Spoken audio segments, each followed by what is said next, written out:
Two.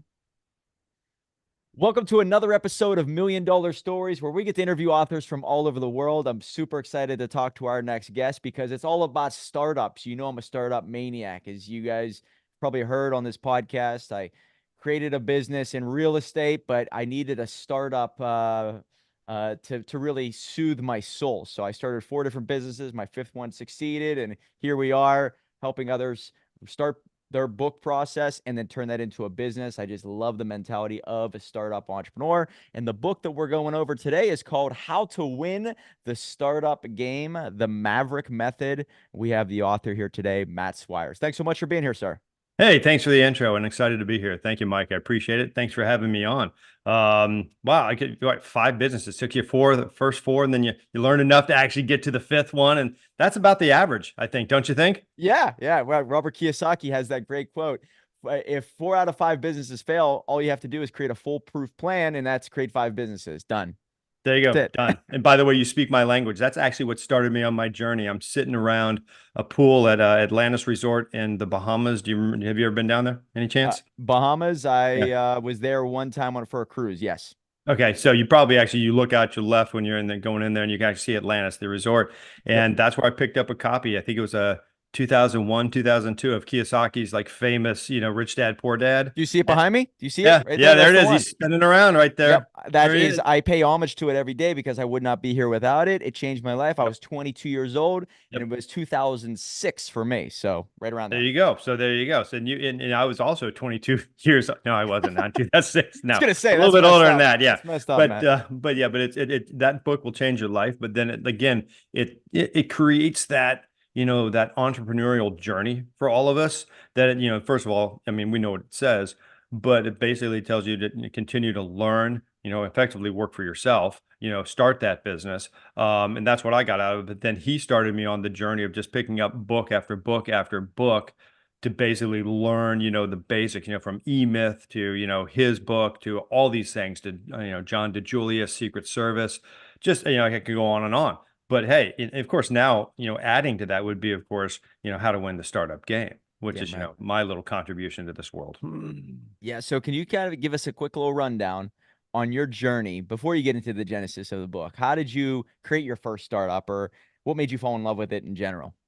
I don't know. I'll be candid with you. I've always wanted to just create things, and I've always wanted to be in business for myself. And mine flows a little bit from the negativity, of working for others. I started off as a trial attorney, in the Washington D.C. area. Wow. Yeah, there you That is go. a world's difference. Oh my God. Oh yeah, and I got a chance to work down at the Patent and Trademark Office, which was a wonderful experience, back in the day. And but I always, at the Patent and Trademark Office, every day as an examining attorney, you're basically dealing with, a lot of times you're dealing with these big lawyers, right? But a lot of times you're dealing with these mom and pops that are basically just trying to start their own businesses. And because of our rules, and they're correct, and such, you couldn't help them. You really couldn't help them to basically get their trademarks registered and stuff. You just had to do your job as an examining attorney. But I saw a need basically for all these little startups to actually, basically they needed help. I mean, think about it. I mean, you took 4 times, 5 times to actually get this right, right? And I had the benefit of seeing what a lot of people were doing wrong. And then so ultimately from the Patent and Trademark Office, I founded a company by the name of the Trademark Company, which has been my baby for the last 20 something years. And, I'm proud to say we've helped over 100,000 businesses to get up and running, and then Jeez. that's, yeah, Awesome. that's cool, right? But so that, when you sort of like, so it starts from a genesis of working at the Patent and Trademark Office and seeing that there's a need to actually help these folks, to then actually starting a company. But then it's sort of like we all learn together. Does that make sense? Mm-hmm.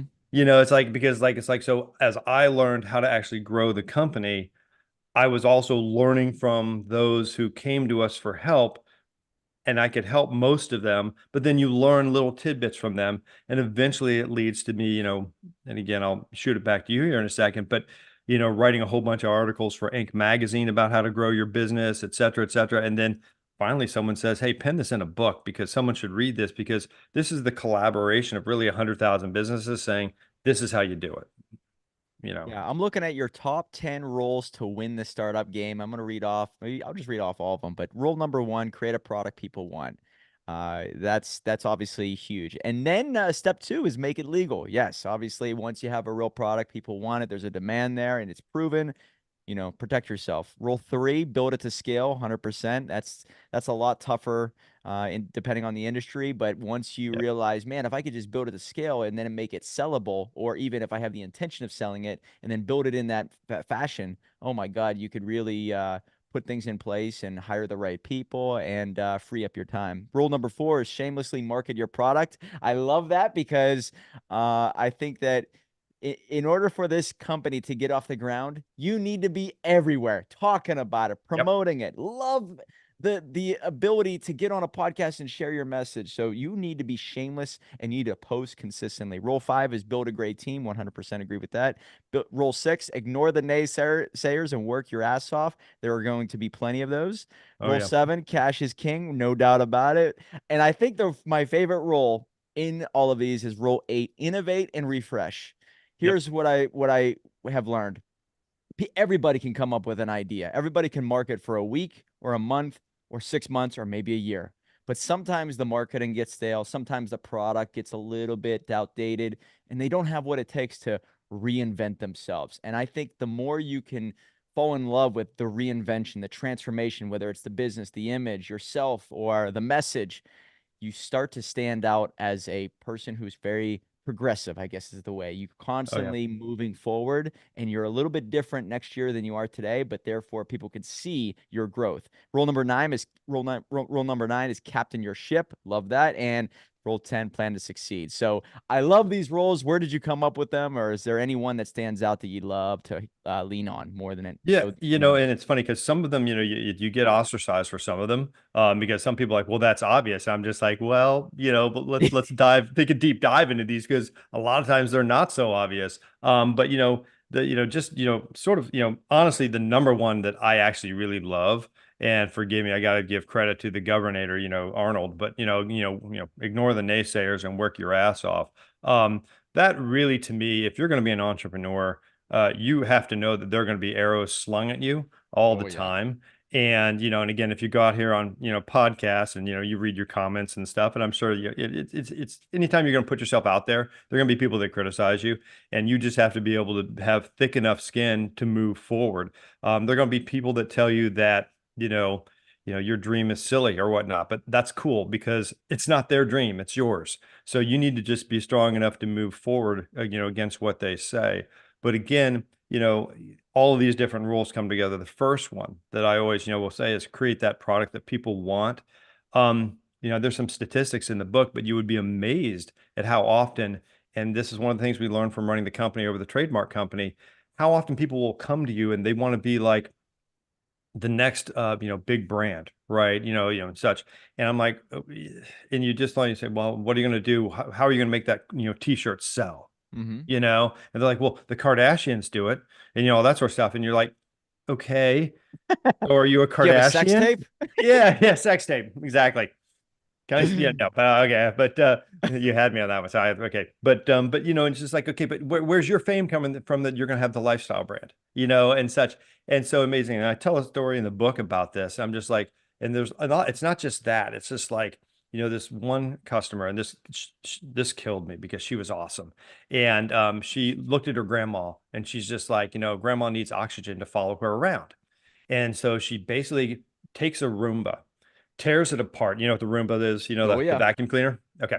She tears it apart and she basically she's tired of her grandma having like the cord of oxygen that goes around her entire house. Anyone's ever had, a grandparent that had emphysema or something like that and such. So she creates something. It's called Ox on Go. So it's like this mobile Roomba that like follows you around with a little portable oxygen tank. Oh, And it's cool. So they don't have to get wrapped their cords and all that sort of stuff. And she was like the greatest person ever and stuff. Her only problem was this right around the time that she finally went to market with this, those little portable oxygen tanks that are like, the size of a football came out that they can now sling on their arm. And so she had created a product that people would have wanted yesterday, and so it almost immediately made her product irrelevant and such. So again, so whether or not it's a lifestyle brand, you're creating stuff, you got to check the market and make sure that there's somebody out there for it. And again, hopefully that you hit it at a time where your product is relevant. That's another one. So one of my favorites on that. What about you? What were your first four products out of curiosity? So my first business was an events company. I guess you could say it was just an events and entertainment company. We would take people on ski trips. We would put on Oh yeah. dances and all that. Then we led that into a local business rewards program. So basically, you would shop at certain uh, businesses and Right. you would obtain money back to use towards our events. So it was sort of a combination. And then we realized, oh my God, we're collecting all this data. Why don't we create a software company off of this? So let's Nice. collect all the data and then let's run ads to these people. Okay.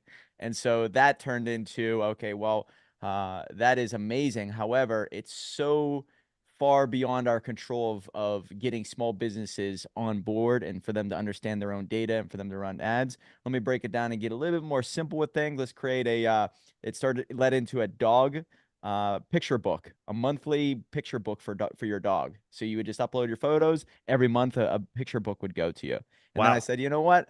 Why don't I do something similar to BarkBox and make it a big surprise gifts? And that turned into Doggy Surprise, and that was the one that made money.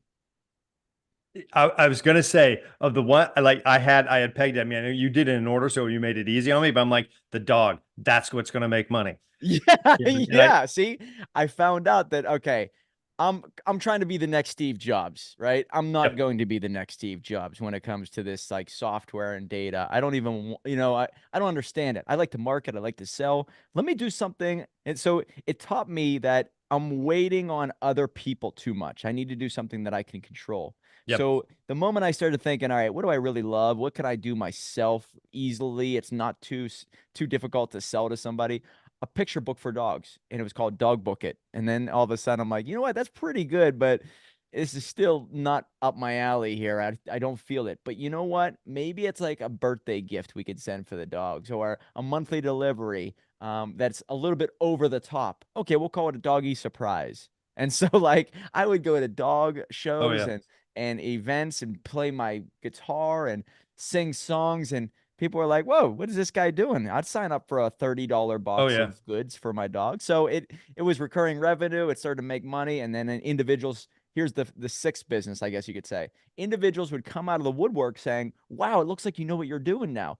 Can you help me start a business?" yep. And that's when the idea hit me. Why don't I write a book? The girl I was dating at the time, why don't you edit it for me? We'll put up on Amazon, turn into a bestseller. And then what's weird is that the market kind of opens up for you.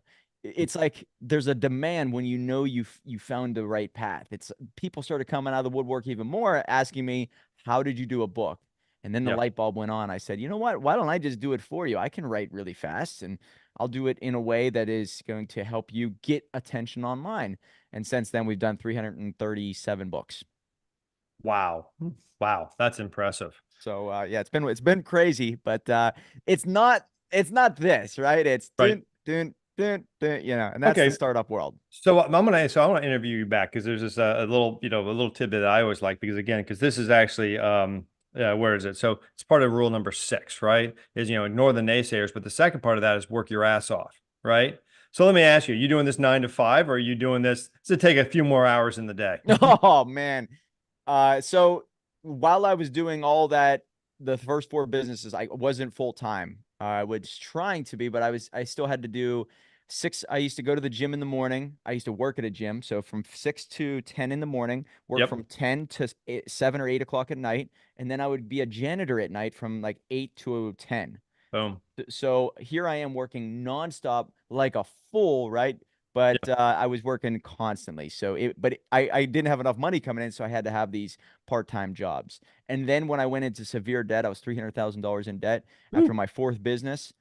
So you could even classify it as my sixth business, but it was I got into real estate right out of the gate. So I was a licensed real estate agent, bought my first 4-unit building. I was a landlord, and like I said, that's whenever I started the four businesses that were major failures. So at the end of the fourth business, though, I was in severe debt. That's why I had to get a corporate job.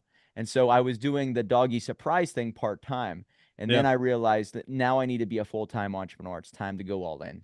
Yeah, there you go. And I think that, and thank you. And because I think that's one of the things that also, again, comes through. And when I talk, it's amazing when you talk to different people, like, a lot of people think that entrepreneurship is going to free you because you're trying to get away from a bad boss, a bad job, a bad whatever, or you just want whatever. And I think that one of the great things about it is you're your own boss. And as I used to, I tell everyone that I counsel on this is, and what's the greatest part about it? You're the guy. What's the worst part about it? You're the You're the guy. guy. You know what I'm saying? Yeah, Because like everything's when on there's a your problem, shoulders. yeah, when there's a problem, it's your problem. There's no like cavalry coming to help you out a lot of times until you've scaled it, and you do have those teams in place. But at least initially, so it takes, a lot of hard work. And when I say hard work, it's not necessarily going to be 9 to 5, and again, I mean, I can remember, 12-hour days are routine, 12, 14-hour days, and, getting a business off the ground, getting it successful and such, teaching your teams and such. So again, that's the second part of that rule number 6 is you got to just work your ass off. The governor basically says, Schwarzenegger says, well, you got to get 8 hours of sleep. He's like, no, sleep faster. You just, you only need 6 hours of sleep, right? And such. And I am firmly in belief of that. Like, if you really want to like work, and I love being my own boss. I love being an entrepreneur, and I find that the more time I put into something, the more successful I have been. But then getting back to one of your points also is once you start getting out there, it's actually really cool because then people start reaching out to you Oh yeah. saying, hey, do you want to do this? And I don't know if you've had this, or hey, do you want to be on our board of directors? Or hey, do you want to do this? And it's really cool because you start learning these things. And again, having this massive amount of people that we've actually helped over the years, I've been blessed to basically be sort of, asked to sort of then do a little bit of other roles here and there for a lot of the larger companies that we've actually now helped to, get off the ground here and there. Not all of them. I would have liked to have been asked by more of them sometimes, but it is really cool. Man, Yeah. you made me think of something while you were talking. Like when you leave the corporate job or when you start your business, you think you're entering freedom and just enjoyment right out of the gate. But you really went from one quadrant to the next, right? Employee to self-employed business owner. And that's not freedom yet, right? It's one step in the right direction, but you are still chained to a lot of responsibility. And do you read the Bible? Are you familiar with it at all? I am a very staunch Christian. Yes. Very nice. Yeah. Okay. I'm a big So am I. supporter. Yeah. All right. So are you a Jordan Peterson fan at all? Actually, I don't know Jordan Peterson. Okay. Excuse So Jordan me. Peterson is a clinical psychologist, and Yeah. he broke down the Bible in such a way. And so I'm a Christian myself, but he basically said, all right, when you leave that corporate job or that safe and secure position, you go out to start a business. And I don't think he used entrepreneurship and corporate job, but it was basically in these terms. So when you leave that corporate position, it's almost like Moses freeing the people from tyranny, right? Yeah. And you leave Egypt and you're free, but you go into the desert and you think that the desert's going to have everything you want right then and there. But actually, that's whenever it gets really hard. You're tested, right? You have all these false gods that pop up. You'll have the snakes come out of nowhere to try to bite you. And so, what you need in those times is vision. So, just leaving tyranny is not enough. Being in the desert, being free to do whatever you want is not enough. What you really need is vision.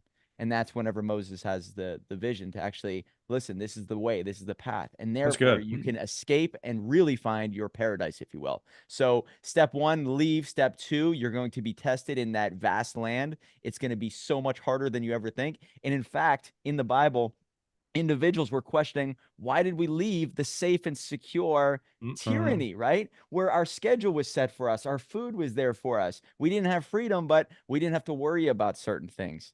And so that's whenever people are in that desert and say, oh, do I need to go back to that corporate job? Well, what Yeah. you need in those days is vision, that once you actually become the person valuable enough, the world opens up for you, comes to you, and then you can actually obtain freedom. It's pretty wild. Yeah, I mean that's a great thought, and it describes the journey very, very well. Because again, like you said, just a little bit about my vision and my journey, in the Moses context, if you will, not to be blasphemous here, but Yeah. the first 10 years when I started my own, place was me sitting in a basement, just working my butt off. Yes. and such. And I, at that time, I didn't have too many. I was fortunate. I didn't have too many hiccups because my cost structure was me. I knew exactly how much money I had to put in every month, and I was able to build it. When I actually started wandering through the desert a little bit was when I actually started to expand and started creating that, scalable model. And that's what I actually struggled with for several years because, as you start adding employees and then you try to start adding divisions and then, and it's a challenge because then you have to delegate because you can't grow without delegating. That's another major thing. But Bingo. then what Who, happens not if you, how. yeah, if you delegate to the wrong person? Maybe you misread them and such. So, and that's again, we just skimming through these chapters and such, you have to build it to scale, chapter 3 or, whatnot. But then you still got to captain that ship, which is a little bit later. And what that means is trust but verify. You want that freedom. So the freedom comes around the time that you actually can captain your ship and you basically have built your teams and it's longer down the road. Okay. But you've still got to be able to so Moses is out there trying to seek his vision. You've got the vision. My vision came while working in a basement I can't even remember. I don't even think it was 10 by 10 foot office. I had my basement, no windows in Northern Virginia, just working my buns off every day for a decade. And finally, I figured out how to scale it. And I'm like, okay, I want to start scaling this bad boy. And I did. And then the first team, I didn't realize how well I hired the first time I hired until, you look back even a decade or two, later, and you're just like, wow, I don't know if I got lucky or I just really hired well. But whatever it was, and my first couple team leaders were fantastic, and then I was able to scale it up pretty easily. But then you still got to be around to captain your ship and basically make sure they're doing their jobs. But that your job becomes dramatically less because you're just checking on somebody else and you create those objective metrics to know, are you doing your work? Are you doing it for us? And such. And it becomes a little bit easier. So then you get that freedom finally so that you can go out and, I don't know, write the next great book or, guest on podcasts or whatever the heck else you do with your free time. Well, I'm looking at your book here, and I want to touch on this. This was significant when I was going through the first chapter. You talk about the movie The Maverick. Obviously, when I first saw the title, I'm like, oh, that reminds me of the movie. Then you go through it, and I think you have a great explanation of maybe why you call this book The Maverick Method. So, can you explain maybe the story of Mel Gibson losing for a little bit, and then you've given them a quick little wink and some insight of exactly what he was doing as he was losing? I thought that was pretty cool. Yeah, and I gotta be careful. I got my nightly poker game or my weekly poker game tonight with my boys. So but they know I now do this. But yeah. So I mean, it's I can't remember what year it was, 2010, 2012, or whatever. The trademark company has finally come out of its shell, and we're starting to steamroll and doing really good things in the industry. And I'm conducting or someone's interviewing me from some press source. I think it was World Trademark Review over in London. And they're interviewing me and they're just like, okay, so what are you doing that's so different than everyone else? And I'm like, oh, nothing, just a little bit of customer service here, a little bit of customer service there. We really treat the customer like the king. And the guy's like, all right, just stop giving me the standard line. What's going on? And I'm going like, okay, so you want to know why we're growing so much? And he goes, yeah. All right, fine. Here's the deal. Have you ever seen the movie Maverick? And he's just like, you mean no, he hadn't because he was from England. He's like, no, I wouldn't. Sorry, but stars Jodie Foster, James Gardner, the original Maverick, actually from the series, the television series, and then of course Mel Gibson, right? And so in the movie Maverick, in one of the scenes, Maverick comes to a poker game, and basically played by again Mel Gibson this time, and he basically is like, he's like, listen guys, just let me in your poker game, and they're like, no, and he's like, okay, I promise to lose for an hour if you just allow me to play poker with you. And so they're all like, hey, yeah, that's great. And so, of course, he loses for an hour. Now, after that hour is up, he just wipes the table. I mean, takes every single dollar from every other player. And so at one point, they grab his hand. They're like, you're cheating. He's like, I'm not cheating. He says, what do you think I was doing during that hour? I was learning all your tells. I was learning the business effectively, how you were playing your game. And so I could learn. Well, what do you think I was doing in that basement for 10 years? Do you think I was just like messing Yeah. around? I was studying the market. I was studying where the market was going. At that time, the internet was this really cool new thing, and that we were just going online, back in the around 2000. And so it was 2003 when I founded the trademark company. So I spent 10 years sort of figuring out how to do this. And then, again, as they always say, most, overnight success stories are 20 years in the making. I spent 10 years in a dank basement figuring this stuff out. And then by the time we really launched and we started to scale, we went straight to the top of the industry within like a year or two. And so the reporter then, turns to me and goes, "So you're Maverick?" And I go, "Yeah." And he's like, "Oh, so I'm going to call this the Maverick method." You can still look the article up. It's out there somewhere. You search Swires and the Maverick method or whatever. And the original article is, I think, 2010, 2011. But there you have it. So that's where the title of the book actually came from. Great. It's great. Yeah, Richard Donner. I mean, he did Oh, some yeah. amazing movies. I love his work. Goonies, you're talking about, I think, yeah, Superman, Lethal Weapon, Oh, yeah. Maverick, a couple other big ones. But yeah, I think that's important what you just said. When you're losing, Yeah. you're not really losing, you're gaining. You might be losing finances for a short time, but you're gaining so much wisdom. You're Yeah. understanding how people play, and you're able to handle risk at a much higher level.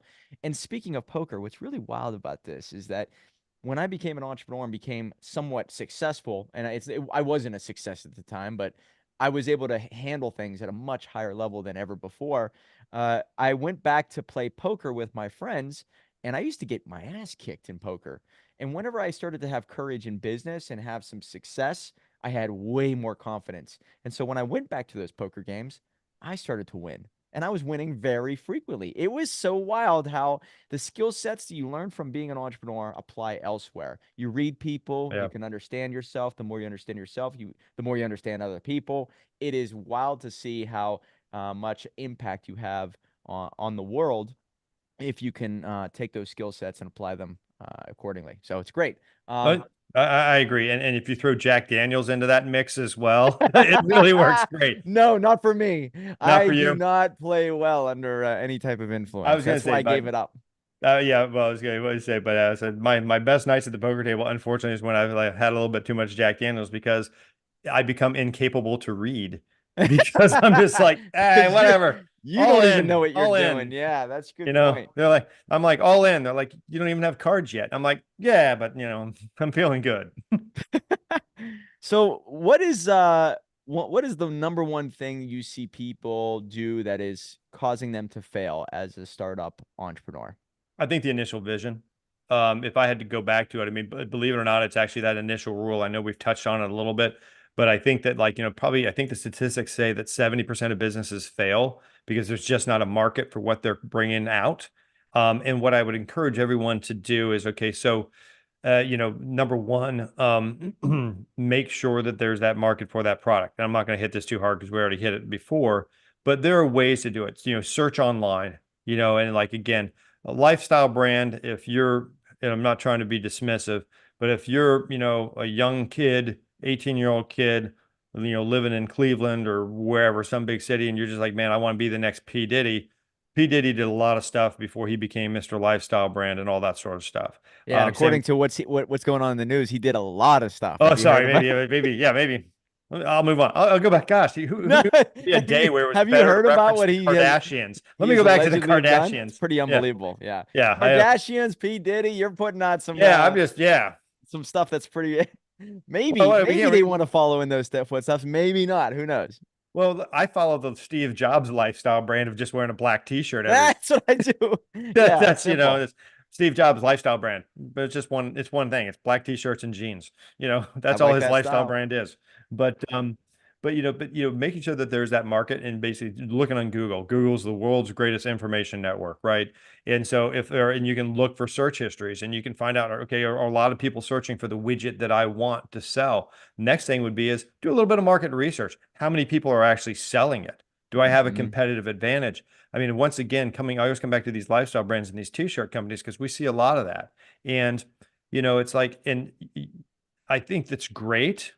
But, on the flip side, because we have started some t-shirts companies, and I can't remember some of the name of the Mental Gear. We were involved with Mental Gear. I don't know if anyone has ever heard of them. But they're more of a snowboarding and all that sort of stuff. But they actually were one of the ones that launched with us, or we helped them to launch with trademarks and such, and they've made it big. But aside from that, look at, how hard is it going to get into the industry? What's the price point going to have to be? And then you got to check your fortitude. Because like I said, you and I, for you, 5 or 6 businesses, for me, I've only mentioned the trademark company today, but I've been a part of several others that, have and have not gotten off the ground. Um, and usually involves product, or market failures. Sometimes it's infighting. That's another thing. When you have a partner, sometimes you just end up getting into bed with a partner that is just a naysayer themselves. Have you ever had one of those? Have you ever actually tried to open a business with somebody and all they can do is talk about the problems and never how Oh, you're going to get a market? well, I had one business partner and he was not like that. So I've seen people that Yeah. are in partnerships like that. But yeah, it could be somebody on your team who's a naysayer, not just a Oh business yeah. partner. Yeah, for sure. I was part of early on, right before the trademark company, actually, a bunch of really, intelligent lawyers and myself, because I don't, they were intelligent. I was just, I was along for the ride, fortunately. We tried to actually do legal document software. And one or two of the guys were big corporate lawyers. And all they can do, because lawyers are trained to look for problems, not really solve them, but our whole life is about issue spotting. Like, get a doctor on your team, they're designed to actually find the problem and solve it, right? Yeah. Because they're trying to cure you of stuff. Lawyers are more like problem spotters. And every night we would meet for this software company, and they would just be like, and the three of us would be like, okay, we got the product going, it's going to be great. It was like automated, legal automation software and such. And then there was this one guy that was consistently just sit in the corner and like, rub his forehead and be like, yeah, but what about this? Have you thought about this? And blah blah blah. Eventually, he'd submarine the whole damn program because we just couldn't get off the ground with this guy, and just the company just sort of just never went anywhere, just never launched because we just had too many naysayers within the room. But you God, stay away from those people if you can. So I know that was a little bit of a duck walk there, but No, still. they will. It's I saw this interview between Jordan Peterson and Dr. Phil. And I'm just a huge Jordan Peterson fan. So whenever I was Yeah. watching it, not so much a big Dr. Phil fan, but he did say something pretty powerful. He said, "You realize that any jackass can tear down a barn, anybody, right? But it Hmm. does take a carpenter to build it. So you're going to try to be this carpenter building this amazing business, all these solutions, and any jackass, if you let them, will destroy it. So you Yep. can't listen to these naysayers, and they're basically gauging your life based off of their own self-limiting beliefs. And Yep. so, yeah, I think that is something that people need to adopt, because when you go out and start a business, Yeah. the snakes are going to come out of the desert and they're going to come for you. And they're going to say, you're not going the right way. You shouldn't do that. That's too much risk. Why would you ever leave that job? And those people need to go. Yeah. So, And most people are programmed to actually work for somebody else, and that's cool. And the other thing about those naysayers is just always remember is look at what they've done in their lives. And it's hard to see sometimes on the internet, but 99% of them don't know what the heck they're talking about. right. They just don't. I mean, because they've never built a business. They don't know what it's like. Yeah, and, I could go on for hours about naysayers, but I at one point, without going into too much depth, lived with one for a long time. And, every day you'd get up and that person would basically just be like, very negative towards your dream, your vision and such, because they were used to working for large corporations. And, and eventually, that relationship didn't work out. But in large part because they just wanted to sort of beat your dream up all day long. And you're just like, okay, it's time to move on. Let's go. Speaking of moving on, what else? Well, I want to get to marketing. I think that is what Yeah. put us on the right path. I was able to, I guess you could say, break that barrier of, turning books into entertainment, right? Making it all about attraction marketing. And so I added a lot of sex appeal to our brand, and that's really what set us apart. People saw it. People couldn't, confuse us with us and our competitors anymore, because I was doing something that took a little bit of courage, I guess, because some people, they don't want to piss people off. But when I did, and I really put ourselves out there in a certain marketing style, it was like that's whenever things started to line up for us. And I believe when it comes to being a startup entrepreneur, you need that courage. You need to toe the line, or maybe jump over it, because your competitors are unable to do so. So being different, looking unique, looking like you have a little bit more energy than your competitors is required. Am I right? How Oh important is yeah. marketing Oh, in your absolutely. eyes? It's everything. I mean, and so because, in our industry, 10, 20 years ago, it was us. That's one of the reasons why we were able to jump to the top. Now every day there's somebody else coming up and competing with us. So how do you distinguish yourself, right? Yeah. And for me, and again, I mentioned this in the book, and I go through a couple famous entrepreneurs. One's a former president now. One is, one of my favorite examples of this, Richard Branson, Sir Richard Branson, excuse me, of the Virgin Group. And, I mean, I just shamelessly market yourself, right? I mean, if anyone says, for instance, Mike, $1 million book, hey, gives me an email. You want to come on a podcast? You had me at, do you want to come on? I'm like, I don't care what it is. If we're just talking on the street Yeah, of corner and course. people can overhear us, that's cool. I'm going to come on. Yeah. It's, borrow the, it's also, and for someone else I should mention here is obviously Gary V, right? Gary V's like, I'll go anywhere, anytime. I mean, I don't know if you've had him on, but I'm sure he would come on your podcast Yeah. because, he's just like, boom, I'll go anywhere. But, Richard Branson, going back to him, he was one of the persons that I really enjoyed watching as I grew up because, I mean, all these crazy stunts, and you're thinking to yourself, like, he flies a balloon around the world or attempts to, does the transatlantic crossing in a record speed in a boat, all these different things that he does. And I'm like, wow, that's what a billionaire does with his money. That's really cool and all that sort of stuff. No, he's got every major news organization in the entire world following him in his endeavor to cross the Atlantic in a record time in a huge red boat, not a huge red boat, but a speedboat, red boat with Virgin across it. Why pay for all that marketing when he basically can just do a cool stunt and get 50 times for his dollar what he spent on that in marketing? That's genius. And he's done it his entire life. And if you adopt that in your life, it's brilliant. Damn right, man. This past week I had an experience, and it wasn't a good experience. There was a moment I was I felt something when it comes to, I need to make I need to make a change. I need to do something. And it was in that, I guess you could say, moment of I guess you could say it wasn't a painful moment, basically, where I said, well, I need to fix something with this business, this direction myself. I need to go in this direction. And the idea hit me, and it was a new marketing strategy that I want to come out with. And I think you you run into these moments where you see these problems in your life, and those problems are not there to hurt you. They're there to show you a way that you need to go through, right? And so when it comes to marketing, maybe you can turn difficult moments into your greatest launch pads. Oh, And yeah. case in point, and this is just one thing I want to bring up. So I had a house in 2020, and I was selling it, and it was the time to sell the house. And they had this moratorium, right, where you didn't have to pay your mortgage, you weren't going to get penalized. So in the last 3 months of me having that house, I'm like, I'm not paying the mortgage. I'm selling this at the end of 2020. So I miss a couple payments. Okay. I sell the house. I didn't think that was going to hurt me too bad. Right. Well, in May of this past year, I was going out to buy my dream car, Dodge Viper. And I was like, you know what? What am I going to do? Do I take this $100,000? I'll put it into some self storage. I'll get the pref, the return on investment, and I'll have that pay down a loan that I get on my dream car. So I went to a company to just pull out what was it, $75,000 for a car loan because I want to use my money in the smartest way possible. Well, the car loan company said, wait a second, you missed a couple payments Yep. in 2020. I'm like, wait a second, I've got a credible credit. I got enough money in the bank to pay for this car, 3 or 4 times. How is this a problem? Well, the way you fix it, I was debt free at this point. So how do you fix this? Oh, well, you take out a lower car loan on a regular car, and then you could show us some history, and then you can come back to us. I said, the hell with that.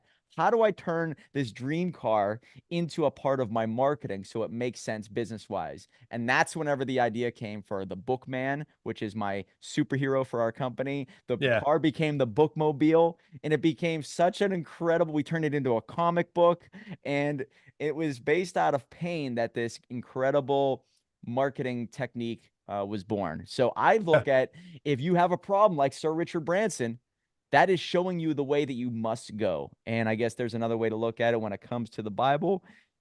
What you want most is where you least want to find it. So usually what scares you the most, what is the most painful way to go, is the way. Yeah, absolutely. What color? Black. Nice. Yes. Nice. Black with silver stripes. Yeah, it's my baby. That's a That was they did not make those for very long, but they were badass cars. Oh, it's the last, true, in my opinion, it's the last American muscle car. Truly. Yeah, that's it. Well, that's a nice car. We got a chance to there was actually a recent at Charlotte Motor Speedway. I'm in the state of North Carolina here, and I got a chance to drive around the Speedway and a couple Ferraris, but I also did I think it was a Hellcat. Oh my God, That yes.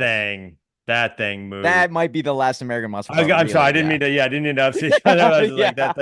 that thing was wow. That I think thing. it's 700 horsepower, somewhere in Yeah, there. it didn't corner as well as the Ferraris, of course. But again, Yeah. it's not nearly as pricey as those European cars. But wow, yeah, so cool. Well, I'm glad, yeah, but yeah, marketing just shamelessly. Anything that you can do, anything free, I like honestly anything especially you can get for free. Because there's enough stuff out there right now. You think, put it out on YouTube, get your own channel, and get followers. It's a little bit tough to sometimes get followers, but you just keep working on it. And again, as you're very well aware, stick to it.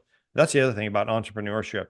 You can't, I mean, there are times when you're going to have to know to give up. If it's financially, it's important to know, okay, listen, I have a budget and I'm not making this. But if in reference to marketing, like you can't get, yeah, I'm sorry, the words just gave me not dissatisfied, but you can't just get down on yourself if you're not getting a billion followers in your first 10 episodes or something. You just got to keep going and you'll eventually get those followers. And you eventually, if you have a good message, you will, and that obviously, because look at what you're doing. Yeah, it doesn't come overnight, but Yeah. the more you focus on it, whatever you focus on grows. So just getting started and realizing that you have a personal brand, and as long as you do one thing that scares you every day, 1% further, like you all of a sudden become this formidable object a year from now, 5 years from now. And so I Yeah. think your marketing gets a little stronger, your message becomes a little bit more on point. You can clarify, you can articulate it in a way that actually lands. So yeah, just getting started is the key. Now, outside of your own book, this is a question we ask all of our guests. Outside of your own book, is there one that stands out in your life as a defining moment book outside of Rich Dad Poor Dad? Because you already brought that up. But is there anything that you would share with our audience? Say, hey, check out this book today. Michael Gerber, E-Myth. Oh, very Absolutely. nice. Of course. Yeah, I Yep. mean, that was probably about the third one I read in my journey. And that was the one where, again, you're at a poolside in, Atlantis in the Bahamas. And sometime when I get back, and such, and you know, sorry, this is probably the most enjoyable book reading you can ever do is at the poolside in Atlantis. But then I get back and you read like E-Myth. And of course, I mean, you're familiar with the principles, but effectively he's built it to scale, right? Which is again another thing that I just mentioned in the book, mine, but that's where I got that from, and that's what he taught me. And it's an iconic book, and I recommend to anyone listening out there, if you have not read it, pick up a copy of E-Myth. It'll change your business's life, especially if you're a young entrepreneur. Effectively, build it to scale. What does it mean? Everything should go down into a manual. I had when I was one of the things that I really, learned from the McDonald's Corporation, I got the benefit of interning there Oh, in one of their just regional offices. It's not like it was a big thing, right? But I interned there in Northern Virginia I was in law school at the time, so it would have been 95 or 96. And the coolest thing about, McDonald's is just that in a corporate office, it's like everything had a binder. Everything had, this is how we do this. This is how we do this. This is how we do this, how we do this. Fast forward a decade later, I'm reading E-Myth. I'm like, that's what McDonald's is doing. I mean, that's how they scale because it's just a plan. So what effectively Gerber says, but pick up a copy of the book again, because it's just the way he says it is so much more thorough and more articulate is, you have to be able to put everything down in a manual, like you're going to franchise it. And bingo. when you can do that. So by the time I hired my first two employees way back in the day of the trademark company, I had a 457-page manual for them as to how we did everything. Every single email that went to a customer, every single, document that we would assemble, it didn't matter. This is how you did it. Was there a deviation? No. If you wanted a deviation, come to me. We'll chat about it, and then we'll change the manual. But this is the manual, and you get that from E-Myth. And so when you talk about the freedom, the Moses analogy we talked about earlier today, it's your vision, but your vision has to be able to be put down into that manual so that every person that you hire thereafter can read your vision, understand it, and become a vessel through which it flows. Okay. So otherwise, your business doesn't have a model, and it will eventually just disintegrate because it doesn't have that structure that you need. So E-Myth would be the one I would say. I love it. Yeah, and I think that if you have standard operating procedures, number one, it's like every time you write, you might even refine it even a little bit more, right? So Oh you yeah. take your thoughts, you make them real on a piece of paper, you hand it off to someone else, and then with all the technology, there's a couple out there, but if you just have looms in place, right, creating looms for everything you do on the computer, there's actually a new technology. Somebody messaged me the other day where you could create a video of what to do. AI will pick up exactly what you do and then transcribe it and turn it into standard operating procedures. So Yeah. technology has made this very easy for you to build it to scale. And I think that's important. So there's a website though, the startupmaverickmethod.com. Is that the right I address? think it's that one's either, or it's the Maverick.